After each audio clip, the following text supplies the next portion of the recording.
Hey there. You ever stay somewhere that just doesn't feel right? Like the air's too heavy or the walls are hiding something? I'm Lily, and I've got a story that'll make you think twice about that creepy vibe in your dorm or apartment. It's about my old college dorm, a place that looked normal but wasn't. Every night, I'd hear crying. Soft, broken sobs coming from the room next door. The problem? That room was supposed to be empty. No one lived there. At least, no one alive. Let's dive in. This one's going to keep you up at night. It was my sophomore year at a small college in the middle of nowhere. Think old brick buildings, ivy on the walls, the kind of place that feels like it's stuck in time. I lived in West Hall, this ancient dorm that was probably built before electricity was a thing. My room was on the third floor, end of the hall, right next to room 312. That's where it all started. The first night I was unpacking, music blasting through my earbuds, trying to make the tiny room feel like home. It was late, maybe midnight, and the dorm was quiet. Most kids were still moving in. I heard it through my music, faint at first, like a whisper, a sob, soft, choked, like someone trying not to be heard. I pulled out my earbuds, listened harder. It was coming from next door, room 312. I figured it was some freshman, homesick, crying themselves to sleep. Been there, you know? I didn't think much of it, turned my music back on, and went to bed. But it happened again the next night. Same time, same sound. A low, mournful cry, rising and falling, like someone was grieving something they couldn't let go. I knocked on the wall, thinking maybe they'd stop if they knew I could hear. The crying stopped instantly, too instantly, like someone flipped a switch. I waited, ear pressed to the wall, but nothing. Just silence. I shrugged it off, told myself they were embarrassed, and went to sleep. A few days later, I met my neighbor on the other side, Jake, a loud junior who loved to blast EDM. We got to talking, and I mentioned the crying. "You hear that too?" he said, his eyes narrowing. Thought it was just me. He said it happened every night, always around midnight, always from room 312. I asked if he'd met the person living there. He shook his head. "No one's in there, far as I know. RA said it's been empty all semester." I laughed it off, thinking he was messing with me. But I checked with the RA, a stressed-out senior named Tara. She confirmed it. Room 312 was vacant. No one had moved in. "Maintenance issues," she said, rolling her eyes. "Leaky pipes or something. They're fixing it next semester." I asked about the crying, and her face changed. She got quiet, looked away. "Old dorms make weird noises," she said too quickly. "Probably just the pipes." Pipes. Sure. I went back to my room, but I couldn't shake the feeling. That prickle on the back of my neck, like someone was watching. That night, the crying started again. Louder this time, more desperate. I lay in bed, staring at the ceiling, trying to convince myself it was just pipes, but it didn't sound like pipes. It sounded human, broken, like someone who'd lost everything. I started keeping track. Every night, midnight, the crying would start. Sometimes soft, sometimes loud, but always the same. A woman's voice, I thought, though it was hard to tell. I'd knock on the wall, and it'd stop, every time. I tried talking to other people on the floor, but most hadn't noticed. Too busy with parties or studying with headphones on. Jake heard it, though. He said it was starting to creep him out, said he'd seen the door to 312 cracked open a few times, even though it was supposed to be locked. One day, I got bold. I went to room 312 during the day, knocked on the door. No answer, obviously. I tried the handle locked. I pressed my ear to the door, held my breath. Nothing. Just the hum of the dorm, the faint sound of someone's television down the hall. I felt stupid, but that prickle was there, stronger now, like something was on the other side, listening back. That night, the crying was different. It wasn't just sobs. There were words, faint, muffled, like they were coming through a wall of water. "They're not gone," it sounded like, over and over. "They're not gone." My heart was racing. I grabbed my phone, opened the voice recorder, and held it to the wall. The crying went on for maybe 10 minutes, then stopped, like always. I played the recording back, my hands shaking. It was there, clear as day. A woman's voice, flat, emotionless. "They're not gone." I didn't sleep that night. I sat on my bed, lights on, staring at the wall. I kept playing the recording, over and over, trying to make sense of it. Who was they? Why was she crying? I wanted to tell someone, but who? Tara would just say it was pipes again. Jake would probably laugh, or worse, tell everyone I was losing it. So I kept it to myself, but I couldn't stop thinking about it. A week later, things got weirder. I came back from class and found my door unlocked. I always locked it, habit from growing up in a sketchy neighborhood. I checked the room, heart pounding. Nothing was missing, but my desk chair was moved, facing the wall I shared with 312, like someone had been sitting there, listening. I locked the door, double-checked it, and tried to tell myself it was nothing. Maybe I'd forgotten to lock it. Maybe. That night, the crying started early 11 p.m. Louder, angrier, like she was screaming through her tears. I grabbed my phone, recorded it again. This time the words were clearer. "I can't. They're still here." My blood ran cold. I didn't knock on the wall this time. I just sat there, frozen, listening to the sobs until they stopped, right at midnight. I played the recording back, and there it was. "I can't. They're still here." Flat, dead, like she was stating a fact. I went to the library the next day, dug into the college's archives. Old dorms like West Hall always have stories, right? I found some articles, grainy scans from the campus newspaper. In 1983, a girl named Clara lived in room 312. She'd taken her own life. The article was vague, said it was an accident, but the comments on a student forum from years ago were less polite.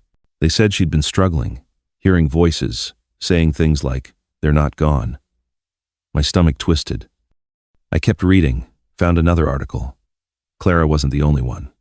2 other students, same room, different years, both dead, both with stories of hearing things, seeing things.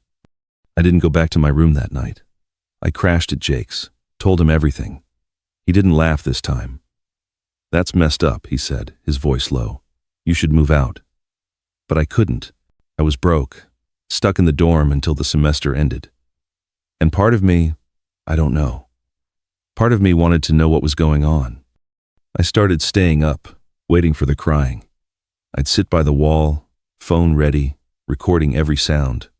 Sometimes it was just sobs, sometimes words. "They're still here. They're not gone." Always that same flat voice, like it was drained of life. I tried talking to it once, late at night, feeling half crazy. "Who are you?" I whispered. "What do you want?" The crying stopped. Dead silence. Then, a single sob, so close it felt like it was in my room. I didn't sleep for 2 days after that. One night, I got brave. I went to room 312 late, around 11:30 p.m. The hall was empty, the dorm quiet. I brought a flashlight, my phone, and a paperclip I'd bent into a makeshift lockpick. I'd watched a YouTube video, figured I could try. The lock was old, loose. It clicked open after a few tries. My heart was pounding so hard I could feel it in my throat. I pushed the door open, slow, the hinges creaking. The room was dark, no lights, just the faint glow of my flashlight. It was empty, bare walls, bare floor, no furniture, just dust and the smell of damp wood. But it felt wrong, heavy, like the air was pressing down on me. I swept the flashlight around, saw nothing but shadows. Then my phone buzzed. A notification. I opened it, hands shaking. It was my voice recorder app, saying it had detected sound. I hadn't started it. I played the file. It was the crying, loud, clear, like it was right next to me. "They're still here," the voice said, over and over. I froze, my flashlight shaking in my hand. The beam caught something a flicker, like a shadow moving in the corner. I swung the light back, but nothing was there. Just the empty room. I backed out, slammed the door, and ran to my room, locking it behind me. The crying didn't stop that night. It went on, past midnight, past 1 a.m., louder, angrier, like it knew I'd been in there. I didn't sleep. I just sat there, listening, my phone clutched in my hand. The next day, I told Tara everything. Showed her the recordings. She listened, her face pale, and said, "You need to move. Now." She didn't explain, didn't say anything about pipes. She just got me a new room, first floor, other side of the dorm. I moved out that week, packed my stuff, left room 312 behind. My new room was fine, quiet, normal, no crying. But I kept the recordings. Couldn't delete them. I'd play them sometimes, late at night, trying to understand. Jake said I was obsessed, said I should let it go. Maybe he's right. But I can't shake it, that prickle, that feeling, like something followed me. Last night I heard it again, not in my new room, not from next door. It was faint, distant, coming from my phone. I hadn't touched it, hadn't opened the app. But there it was, playing on its own. They're still here. I turned it off, uninstalled the app, threw my phone across the room. But I still feel it. That weight, like something's watching, waiting. So, tell me, you ever hear something in your dorm you can't explain? A sound that shouldn't be there? Check your walls tonight. Listen close. Because sometimes they're still here.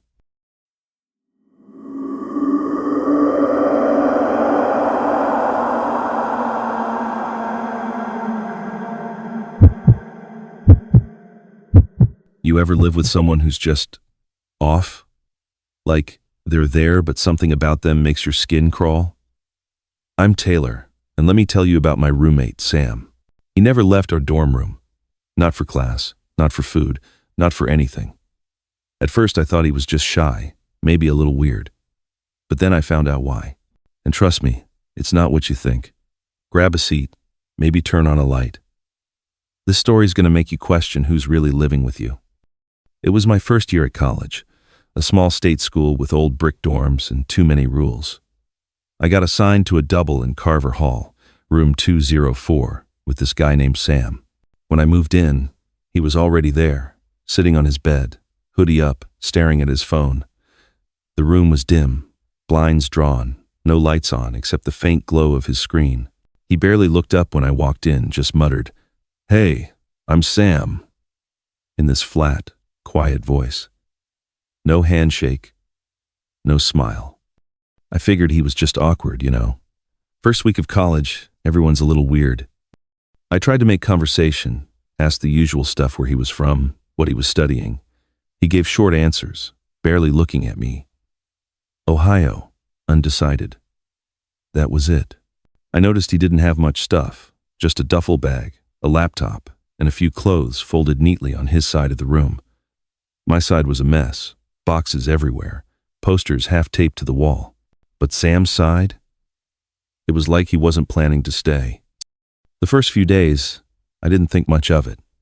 I was busy with orientation, meeting people, trying to figure out where my classes were. But I started to notice something. Sam never left the room. I'd come back from a lecture or the dining hall, and he'd be there. Same spot, same hoodie, same phone. No backpack, no books, no sign he was going to class. I asked if he was okay, if he needed anything. "I'm good," he said, voice flat, not looking up. I let it go. Live and let live, right? But it kept bugging me. Days turned into weeks, and Sam never left. Not for showers, not for meals, not even to use the bathroom down the hall. I started watching him, trying to figure it out. He didn't eat, at least not that I saw. No snacks, no takeout, nothing. His duffel bag stayed untouched. His clothes never changed. The only thing he did was sit there, scrolling on his phone, the screen's light casting shadows on his face. Sometimes I'd catch him muttering, too soft to hear, like he was talking to someone who wasn't there. I started feeling uneasy. That prickle on the back of my neck, like I was being watched. The room felt heavy, like the air was thicker when Sam was around. I'd try to stay out as much as possible, library, coffee shop, anywhere but the dorm. But I had to sleep there, and every night, I'd lie in bed, listening to the silence. No snoring, no rustling, nothing. Just Sam, sitting there, the faint glow of his phone lighting up his side of the room. One night, I got back late from a party, around 1 a.m. The room was dark, blinds shut, no lights. Sam was there, as always, sitting on his bed. But something was off. His phone was on, screen glowing, pointed at the ceiling, like he was using the flashlight. The light moved, slow, like he was tracing something above him. I froze in the doorway, my heart pounding. "Sam?" I said, my voice shaky. He didn't answer, didn't move, just kept pointing the light, his breathing shallow, uneven. I flipped on the overhead light, and he flinched, like I'd startled him. "You okay, man?" I asked, trying to sound casual. He lowered the phone, slow, and looked at me. His eyes were wrong, tired, sunken, like he hadn't slept in weeks. "Yeah," he said, voice flat, no emotion. "I'm fine." But he didn't sound fine. He sounded empty. I didn't sleep well that night. Kept waking up, checking to see if he was still there.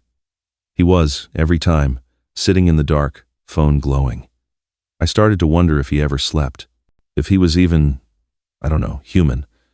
It sounds crazy, but you try living with someone who doesn't eat, doesn't leave, doesn't do anything but stare at a phone all day. It messes with you. A few weeks in, I talked to our RA, Mia. Told her about Sam, how he never left, how it was freaking me out. She frowned, checked her clipboard. "Sam?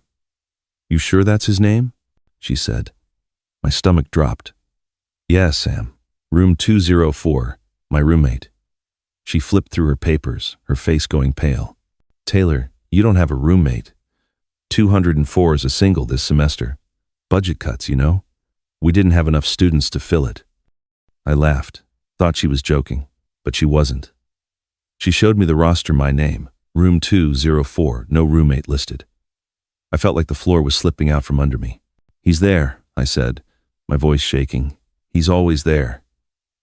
Mia looked at me like I was losing it, but she agreed to check the room. We went up together, my hands sweaty, my heart racing. I opened the door, half expecting Sam to be gone. He was there, sitting on his bed, hoodie up, phone glowing. Mia froze in the doorway, her eyes wide. "Who's that?" she whispered. I didn't know what to say. "That's Sam," I said, my voice barely audible. She shook her head, backed out. "That's not Taylor. No one's supposed to be there." She pulled me into the hall, said she'd talk to housing, figure it out. But her face said it all. She was scared. That night, I didn't go back to the room. Stayed at a friend's place. Tried to make sense of it. Was Sam a squatter? Some random guy who'd snuck in? But how? The dorm had keycard access, cameras in the halls. And he didn't act like a squatter. He didn't act like anything. Just sat there, like he was waiting for something. The next day, Mia called me. Housing had no record of a Sam in Carver Hall. No student by that name, no ID, nothing. They checked the room, found his stuff, duffel bag, clothes, phone charger, but no Sam. They changed the locks, put a new keycard system on the door. I went back, thinking maybe it was over. But when I opened the door, he was there. Same spot, same hoodie, same phone.